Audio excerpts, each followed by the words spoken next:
Today I'll be reading Because of Winn-Dixie by Kate D. Camillo, chapters 12 through 15. Chapter 12.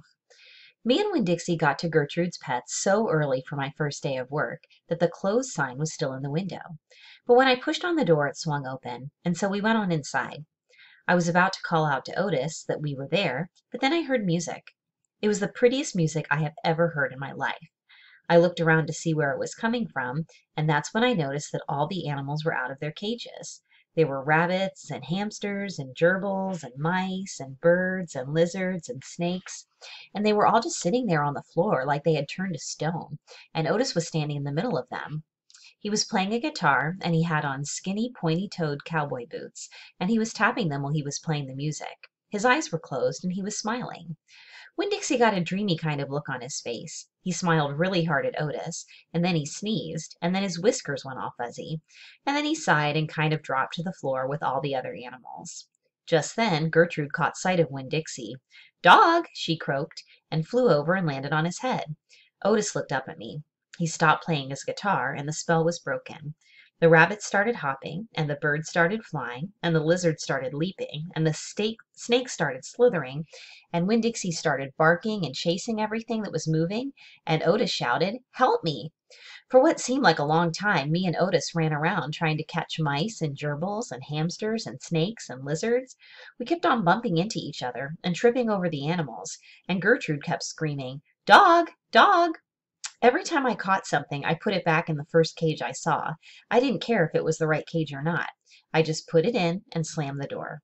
And the whole time I was chasing things, I was thinking that Otis must be some kind of snake charmer, the way he could play his guitar and make all the animals turn to stone.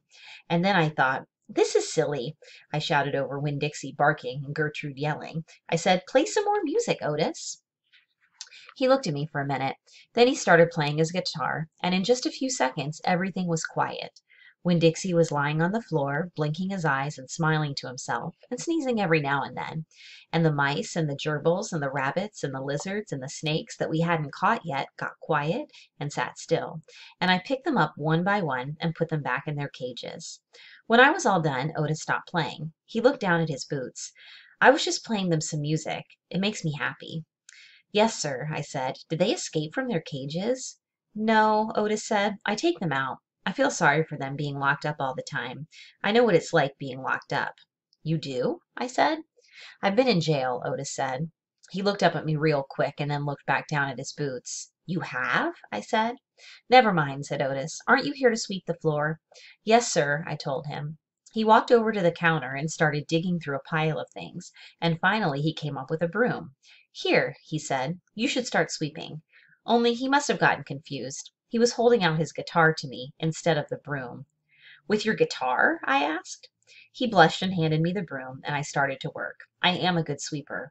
I swept the whole store and then dusted some of the shelves. The whole time I worked, Winn-Dixie followed me, and Gertrude followed him, flying behind him and sitting on his head and his back and croaking real quiet to herself, "Dog, dog." When I was done, Otis thanked me. I left Gertrude's Pets thinking about how the preacher probably wouldn't like it very much that I was working for a criminal. Sweetie Pie Thomas was waiting for me right out front. "I seen that," she said. She stood there and sucked on her knuckle and stared at me. "Seen what?" I said. "I seen all them animals out of their cages and keeping real still. Is that man magic?" she asked. "Kind of," I told her. She hugged Winn-Dixie around the neck. "Just like this grocery store dog, right?" "Right," I said. I started walking, and Sweetie Pie took her knuckle out of her mouth and put her hand in mine. "Are you coming to my birthday party?" she asked. "I surely am," I told her. "The theme is pink," she said. "I know it," I told her. "I gotta go," she said all of a sudden. "I gotta go home and tell my mama about what I seen. I live right down there, in that yellow house. That's my mama on the porch. You see her? She's waving at you." I waved at the woman on the porch, and she waved back, and I watched Sweetie Pie run off to tell her mama about Otis being a magic man. It made me think about my mama, and how I wanted to tell her the story about Otis charming all the animals. I was collecting stories for her. I would also tell her about Miss Franny and the bear, and about meeting Gloria Dump and believing for just a minute that she was a witch. I had a feeling that these were the kind of stories my mama would like, the kind that would make her laugh out loud, the way the preacher said she liked to laugh. Chapter 13. Me and Winn-Dixie got into a daily routine where we would leave the trailer early in the morning and get down to Gertrude's Pets in time to hear Otis play his guitar music for the animals. Sometimes Sweetie Pie snuck in for the concert too. She sat on the floor and wrapped her arms around Winn-Dixie and rocked him back and forth like he was a big old teddy bear. And then, when the music was over, she would walk around trying to pick out which pet she wanted, but she always gave up and went home, because the only thing she really wanted was a dog like Winn-Dixie. After she was gone, I would sweep and clean up and even arrange some of Otis's shelves, because he did not have an eye for arranging things, and I did. And when I was done, Otis would write down my time in a notebook that he had marked on the outside, 1 red leather collar, 1 red leather leash, and the whole time he did not in any way ever act like a criminal. After working at Gertrude's Pets, me and Winn-Dixie would go over to the Herman W. Block Memorial Library and talk to Miss Franny Block and listen to her tell us a story. But my favorite place to be that summer was in Gloria Dump's yard. And I figured it was Winn-Dixie's favorite place to be too, because when we got up to the last block before her house, Winn-Dixie would break away from my bike and start to run for all he was worth, heading for Gloria Dump's backyard and his spoonful of peanut butter. Sometimes Dunlap and Stevie Dewberry would follow me. They would holler, "There goes the preacher's daughter, visiting the witch." "She's not a witch," I told them. It made me mad the way they wouldn't listen to me and kept on believing whatever they wanted to believe about Gloria Dump. One time Stevie said to me, "My mama says you shouldn't be spending all your time cooped up in that pet shop and at that library, sitting around talking with old ladies. She says you should get out in the fresh air and play with kids your own age. That's what my mama says." "Oh, lay off her," Dunlap said to Stevie. Then he turned to me. "He don't mean it," he said.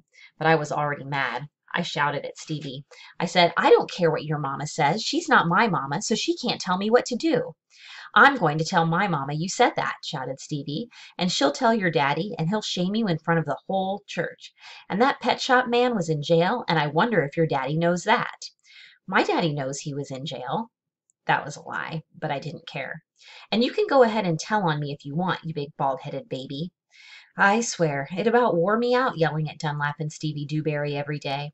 By the time I got to Gloria Dump's yard, I felt like a soldier who had been fighting a hard battle. Gloria would make me a peanut butter sandwich straight off, and then she would pour me a cup of coffee with half coffee and half milk, and that would refresh me. "Why don't you play with them boys?" Gloria asked me. "Because they're ignorant," I told her. "They still think you're a witch. It doesn't matter how many times I tell them you're not." "I think they're just trying to make friends with you in a roundabout way," Gloria said. "I don't want to be their friend," I said. "It might be fun having them 2 boys for friends." "I'd rather talk with you," I said. "They're stupid and mean, and they're boys." Gloria would shake her head and sigh, and then she would ask me what was going on in the world, and did I have any stories to tell her. And I always did. Chapter 14. Sometimes I told Gloria the story Miss Franny Block had just told me, or I imitated Otis tapping his pointy-toed boots and playing for all the animals, and that always made her laugh. And sometimes I made up a story, and Gloria Dump would listen to it all the way through from beginning to end. She told me she used to love to read stories, but she couldn't anymore because her eyes were so bad. "Can't you get some really strong glasses?" I asked her. "Child," she said, "they don't make glasses strong enough for these eyes." One day, when the storytelling was done, I decided to tell Gloria that Otis was a criminal. I thought maybe I should tell an adult about it, and Gloria was the best adult I knew. "Gloria," I said. "Mm-hmm," she said back. "You know Otis." "I don't know him, but I know what you tell me about him." "Well, he's a criminal. He's been in jail. Do you think I should be afraid of him?" "What for?" "I don't know, for doing bad things, I guess, for being in jail." "Child," said Gloria, "let me show you something." She got up out of her chair real slow and took hold of my arm. "Let's the 2 of us walk all the way to the back of this yard." "Okay," I said. We walked, and Winn-Dixie followed right behind us. It was a huge yard, and I had never been all the way back in it. When we got to a big old tree, we stopped. "Look at this tree," Gloria said. I looked up. There were bottles hanging from just about every branch. There were whiskey bottles and beer bottles and wine bottles, all tied on with string, and some of them were clanking against each other and making a spooky kind of noise. Me and Winn-Dixie stood and stared at the tree, and the hair on top of his head rose up a little bit, and he growled deep in his throat. Gloria Dump pointed her cane at the tree. "What you think about this tree?" I said, "I don't know. Why are all those bottles on it?" "To keep the ghost away," Gloria said. What ghosts? The ghosts of all the things I done wrong.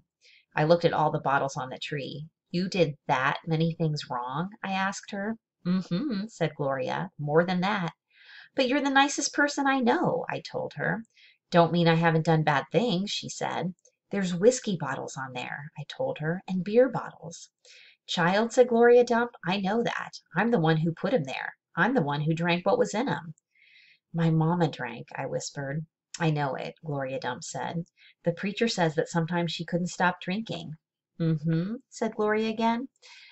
That's the way it is for some folks. We get started and we can't get stopped. Are you one of those people? Yes, ma'am, I am. But these days I don't drink nothing stronger than coffee. Did the whiskey and beer and wine, did they make you do the bad things that are ghosts now? Some of them, said Gloria Dump. Some of them I would have done anyway, with alcohol or without it, before I learned. Learned what? Learned what is the most important thing. What's that? I asked her. It's different for everyone, she said. You find out on your own. But in the meantime, you got to remember, you can't always judge people by the things they've done. You got to judge them by what they're doing now. You judge Otis by his pretty music, by the pretty music he plays, and how kind he is to them animals, because that's all you know about him right now. All right? Yes, ma'am, I said.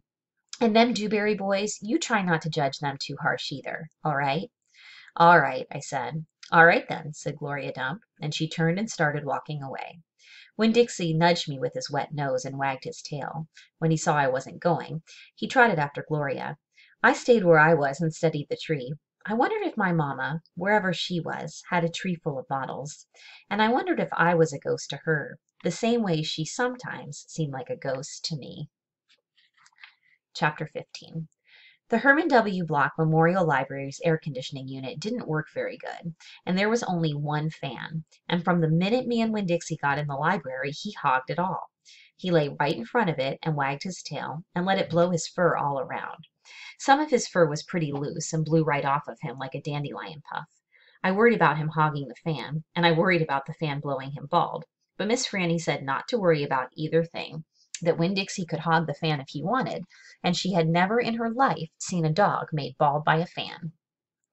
Sometimes when Miss Franny was telling a story, she would have a fit. They were small fits, and they didn't last long, but what happened was she would forget what she was saying. She would just stop and start to shake like a little leaf. And when that happened, Winn-Dixie would get up from the fan and sit right at Miss Franny Block's side. He would sit up tall protecting her, with his ears standing up straight on his head like soldiers. And when Miss Franny stopped shaking and started talking again, Winn-Dixie would lick her hand and lie back down in front of the fan. Whenever Miss Franny had one of her fits, it reminded me of Winn-Dixie in a thunderstorm. There were a lot of thunderstorms that summer. And I got real good at holding on to Winn-Dixie whenever they came. I held on to him and comforted him and whispered to him and rocked him, just the same way he tried to comfort Miss Franny when she had her fits. Only I held on to Winn-Dixie for another reason, too. I held on to him tight so he wouldn't run away. It all made me think about Gloria Dump. I wondered who comforted her when she heard those bottles knocking together, those ghosts chattering about the things she had done wrong. I wanted to comfort Gloria Dump, and I decided that the best way to do that would be to read her a book. Read it to her loud enough to keep the ghost away. And so I asked Miss Franny. I said, Miss Franny, I've got a grown-up friend whose eyes are going on her, and I would like to read her a book out loud. Do you have any suggestions? Suggestions? Miss Franny said. Yes, ma'am, I have suggestions. Of course I have suggestions. How about Gone with the Wind? What's that about? I asked her. Why, said Miss Franny, it's a wonderful story about the Civil War. The Civil War? I said. Do not tell me you have never heard of the Civil War. Miss Franny Block looked like she was going to faint. She waved her hands in front of her face. I know about the Civil War, I told her. That was the war between the South and the North over slavery. Slavery, yes, said Miss Franny. It was also about states' rights and money. It was a terrible war. My great-grandfather fought in that war. He was just a boy. Your great-grandfather? Yes, ma'am. Litmus W. Block. Now there's a story. Winn-Dixie yawned real big and lay down on his side with a thump and a sigh. I swear he knew that phrase, now there's a story, and he knew it meant we weren't going anywhere real soon. Go ahead and tell it to me, Miss Franny, I said, and I sat down cross-legged next to Winn-Dixie. I pushed him and tried to get him to share the fan, but he pretended he was asleep, and he wouldn't move. I was all settled in and ready for a good story when the door banged and pinch-faced Amanda Wilkinson came in. Winn-Dixie sat up and stared at her. He tried out a smile on her, but she didn't smile back, and so he lay down again. "I'm ready for another book," Amanda said, slamming her book down on Miss Franny's desk. "Well," said Miss Franny, "maybe you wouldn't mind waiting. I'm telling India Opal a story about my great-grandfather. You are, of course, more than welcome to listen. It will be just 1 minute."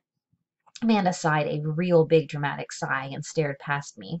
She pretended like she wasn't interested, but she was, I could tell. "Come sit over here," said Miss Franny. "I'll stand, thank you," said Amanda. "Suit yourself," Miss Franny shrugged. "Now where was I? Oh yes, litmus. Litmus W.